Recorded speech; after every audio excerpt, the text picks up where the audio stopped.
खुलुमबाय दिनै सानसेनि रादाबफोरखौ फरायदों आं गेवलां हाज'वारिया गोदान बोसोरजों लोब्बा लाखिनानै दमदमा हनुमान मन्दिराव गोबां सिबियारिफोरा इसोरखौ खुलुमहैदों। प्रतिदिन खौरां बिजोंनि गेजेरजों MS एन्टारप्राइजखौ बांसावनाय खोथाखौ नंखाय होनना फोरमायदों MS एन्टारप्राइजनि बिगोमा जगदीश चन्द्र ब्रह्मआ। गोदान बोसोरजों लोब्बा लाखिनानै क'क्राझार खोदोमथला बाप्टिस्ट चार्चआव गोबां ख्रिस्टियान धोरोमारि सुबुंफोरा इसोरनिसिम आरज गाबदों। हाबाफारियावनो मावफुं सोद्रोमा रेवरेवा नार्जिहारियाबो बाहागो लादों। गोदान दिल्लीनि इन्डिया गेटआव फालिजानाय 26 जानुवारि रिपाब्लिक डे सेलिब्रेशनाव खैराबारि सेरजा हारिमु हानजाया बर' हारिमुखौ दिन्थिफुंनो खाबु मोनबाय। क'क्राझार जायनारि आमिनपारा गामिनि चांग्रिला नार्जारिया गावनि न'नि शिब मन्दिराव इंराजि गोदान बोसोरखौ बरायनानै आरज खालामदों। गोबां फरायसा फरायसुलिफोरखौबो मन्दिराव फैनानै इसोरखौ सिबिदों।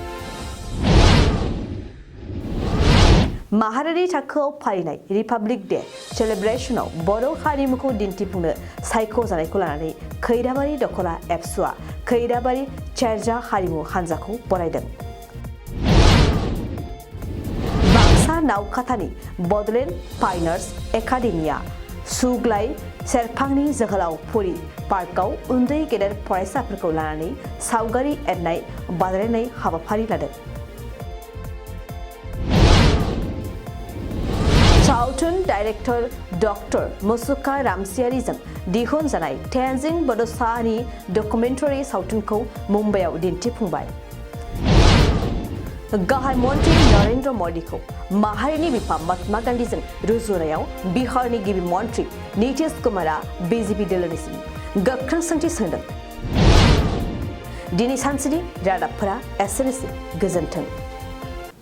नोंथाङा सानाय सुनाय बेरामनि जेंनायाव गोग्लैदों नामा? जुदि नोंथाङा सानाय सुनाय दंब्ला जिंगासिनांगौ गैया। चिरां जिल्लानि बेंटल गेट साफागुरियाव दायो SI निउर' थेरापि सेन्टार दंसै।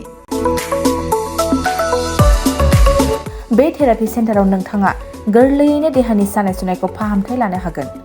बे आथिं सानायानो जाग्रोदों, ओमफ्राय जानाया एसे सिगांनिफ्रायनो जाखादों, ओमफ्राय बिदिनो गुबुन गुबुन मुलि जाबाबायदों, ओमफ्राय हामाखै।